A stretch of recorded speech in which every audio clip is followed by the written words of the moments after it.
Richard Lee Tabler spent nearly 18 years on Texas's death row, his life hanging in the balance as the clock ticked toward his final day. To understand how a man ends up in that cold cell, facing lethal injection, we must rewind to where it all started, a troubled childhood that set him on a path to tragedy. Before we dive in, please take a second to like and subscribe to our channel to help grow our community. Also, drop a comment telling us where you're tuning in from. We'd love to hear from you. Richard Lee Tabler was born on February 5, 1979 in Tulare County, California, to Lorraine and Robert Tabler. From the start, his life was marked by turmoil. His parents' marriage was a battleground, filled with arguments, infidelity, and Robert's heavy drinking. When Lorraine became pregnant with Richard, an unplanned pregnancy, Robert pushed her to get an abortion, a choice she refused. This rejection set the tone for a home where Richard often felt unwanted. His father, consumed by long work hours and frequent trips, paid little attention to him, leaving Lorraine to raise Richard and his older sister in a strained household.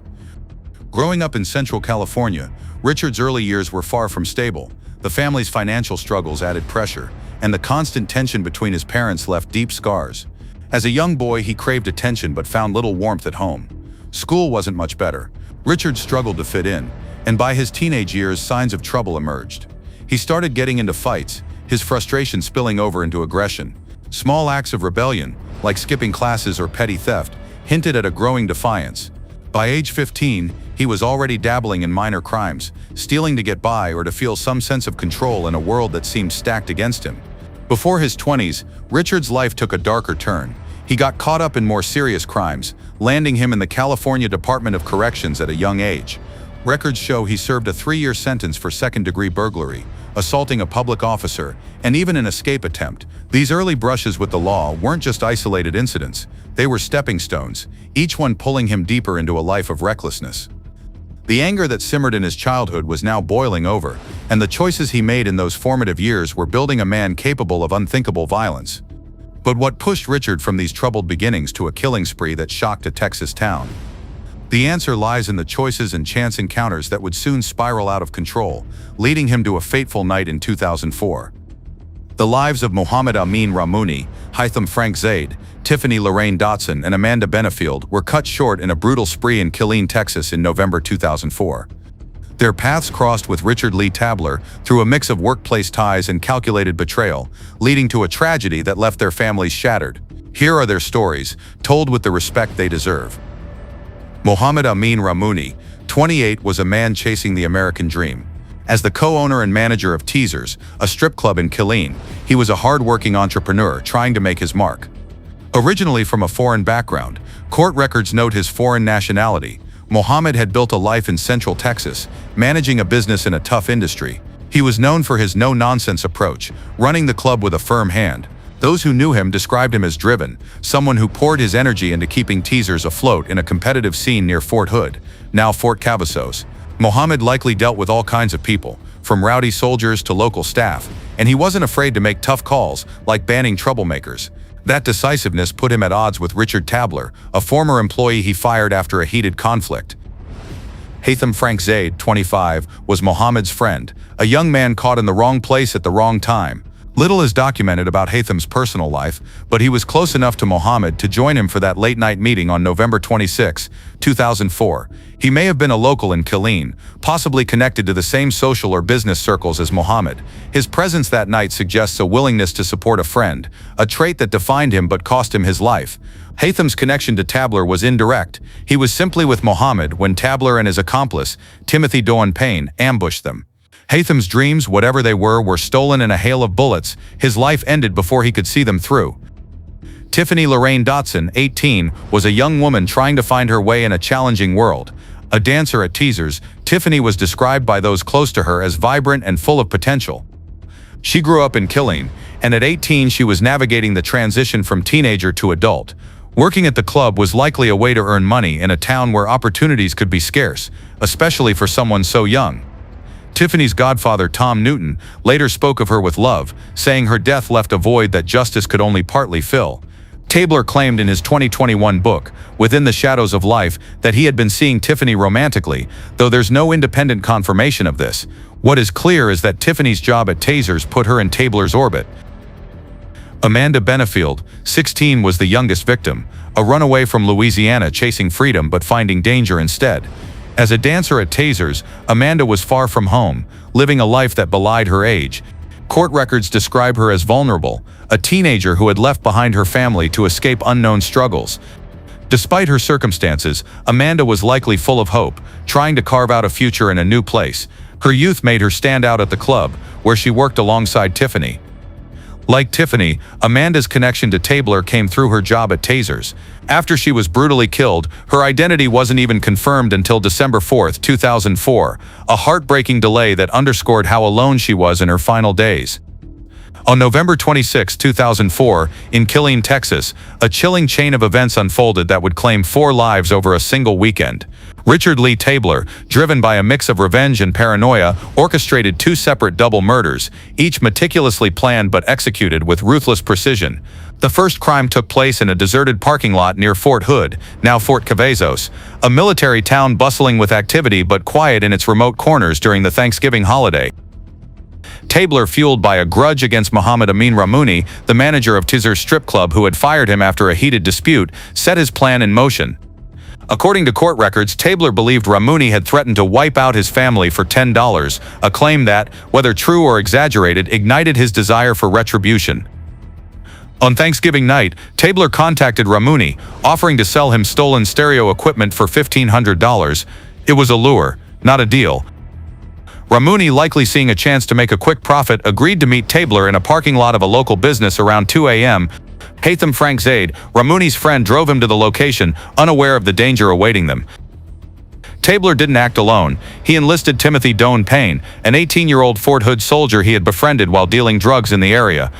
The two waited in a pickup truck.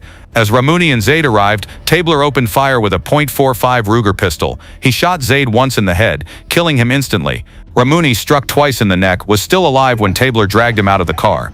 In a cold act of finality, Tabler fired another shot into Ramouni, ensuring his death, while Payne recorded the act on video, per Tabler's instructions. The recording, later destroyed by Payne, was a grim trophy of the crime.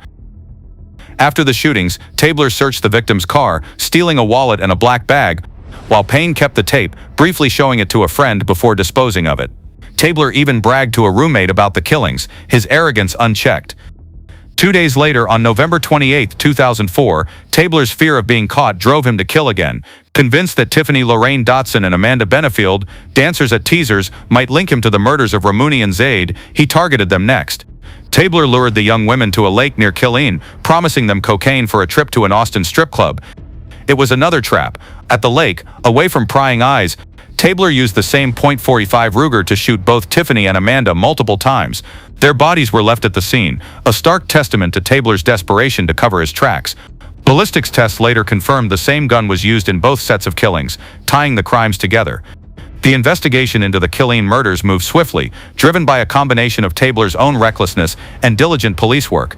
The bodies of Ramouni and Zaid were discovered shortly after the Thanksgiving shootings, prompting the Bell County Sheriff's Department to launch a homicide investigation.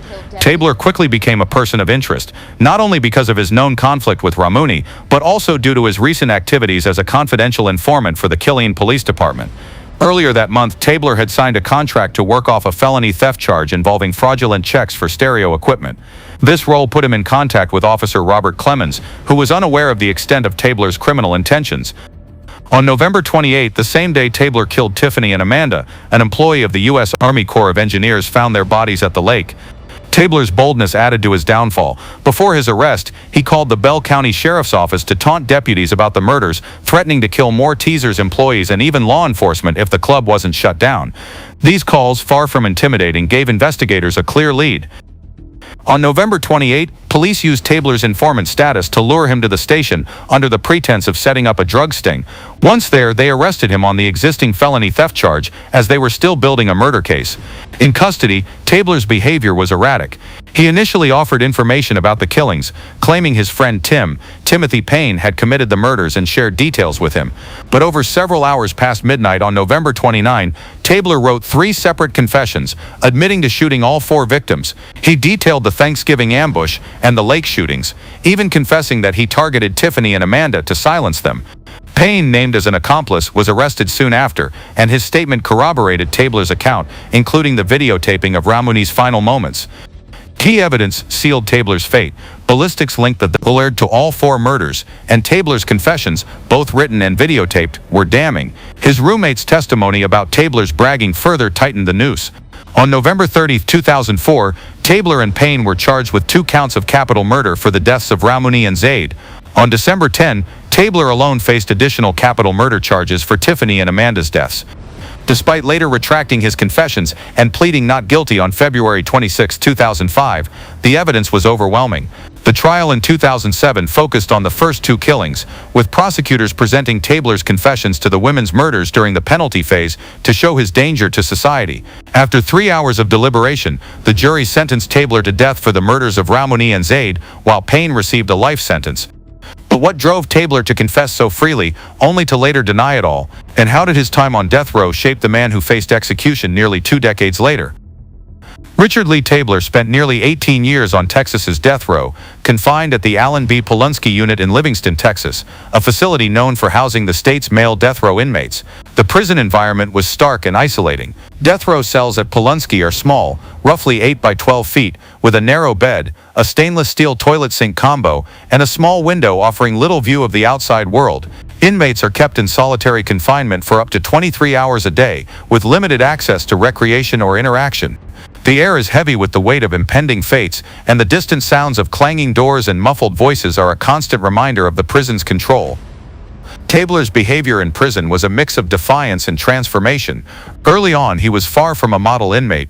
In 2008, he smuggled a cell phone into the Polunsky unit, using it to make threatening calls to then-State Senator John Whitmire, claiming he knew the names and addresses of Whitmire's children. This reckless act triggered a massive lockdown of Texas' prison system, affecting over 150,000 inmates as guards swept for contraband.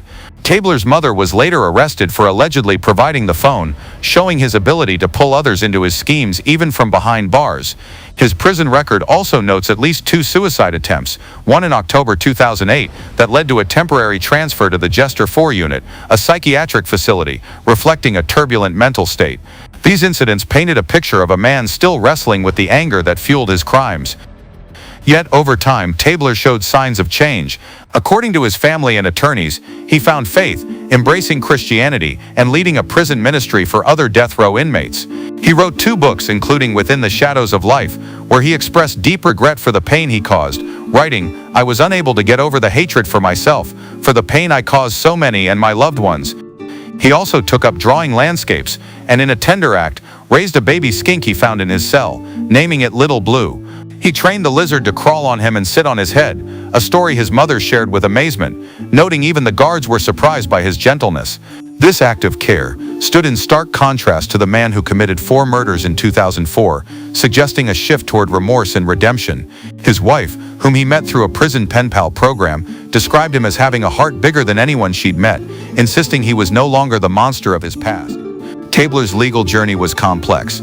He initially fought his death sentence, with appeals filed as early as 2009. A stay of execution was granted in 2010, and further appeals in 2011 questioned whether he was coerced into dropping earlier appeals by prison officials. The Fifth Circuit Court of Appeals rejected his claims in 2014, and the U.S. Supreme Court denied his final appeal in October 2024. By December 2024, Tabler, exhausted by the process, wrote to the Texas Court of Criminal Appeals, "Petitioner has spent the last 20 years in the courts and sees no point in wasting this court's time, nor anyone else's." Despite his attorney's concerns about his mental competency, citing a psychological report of severe mental illness ignored since childhood, he chose to accept his fate, though he allowed a clemency petition to be filed, which was denied. His interactions with others evolved over time. While he once threatened law enforcement, he later thanked prison officials for their compassion and the chance to prove he could change. He formed bonds with other inmates through his ministry, offering guidance in a place where hope is scarce.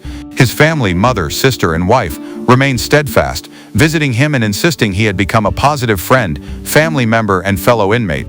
Yet the weight of his crimes never lifted, and his remorse, whether genuine or not, was a constant theme in his later years, as he grappled with the lives he took. On February 13, 2025, Richard Lee Tabler, aged 46, faced his final day at the Huntsville Unit, Texas's execution chamber, known as the Walls Unit. The morning began like any other on death row's death watch area, a more secure section where he was moved due to his disciplinary history. Tabler likely woke early in his cell, surrounded by the sterile concrete and metal that had defined his life for nearly 2 decades. He spent the day preparing for the end, though specific details of his morning activities are not fully documented. Based on standard Texas death row protocols, he would have been allowed limited time to write letters, pray, or reflect alone. His mother and sister, who had vowed to be there, visited him, fulfilling their promise that he wouldn't die alone. His wife, bonded to him through years of letters, was also present, offering emotional support despite the pain of the moment. For his last meal, Texas no longer allows customized requests, a policy changed in 2011 after an inmate's extravagant order went uneaten. Tabler received the standard prison meal served to others that day, likely a simple tray of food such as meat, vegetables, and bread, prepared by the Huntsville Unit's kitchen. There's no record of him requesting anything specific or refusing the meal, suggesting he accepted it quietly, perhaps focused more on his final moments than the food itself. As evening approached, Tabler was led to the execution chamber at around 6 p.m. Strapped to a gurney, he faced a small window where the victim's relatives, including George Dotson, Tiffany's father, stood watching, alongside his own family. In his final words, Tabler spoke directly to the victims' families, his voice carrying the weight of his regret. "There is not a day that goes by that I don't regret my actions. I had no right to take your loved ones from you. And I ask and pray, hope and pray, that one day you find it in your hearts to forgive me for those actions. No amount of my apologies will ever return them to you." He thanked his family, friends, lawyers, and prison officials for their compassion and the chance to show you that I can change and become a better man and rehabilitate. Quoting Philippians from the Bible, he added, "This is the beginning of my real life in heaven," before telling the warden, "I am finished." As the lethal injection of pentobarbital began at approximately 6:23 p.m., he mouthed one last "I'm sorry" to the witnesses. He took about a dozen quick breaths, then fell still. At 6:38 p.m. CST, Richard Lee Tabler was pronounced dead. 15 minutes after the injection started, the room was silent, the gravity of the moment settling over everyone present. For the victims' families, it was a long-awaited reckoning. For Tabler's family, a heartbreaking loss of a man they believed had changed. The execution closed a chapter on a tragedy that began 2 decades earlier, but the pain it left behind lingered. What are your thoughts on Richard Tabler's journey from a troubled youth to a remorseful man on death row? Do you believe his transformation was genuine, or was it too late to make amends for his crimes? Share your perspective in the comments below. Let's discuss the complexities of redemption and justice.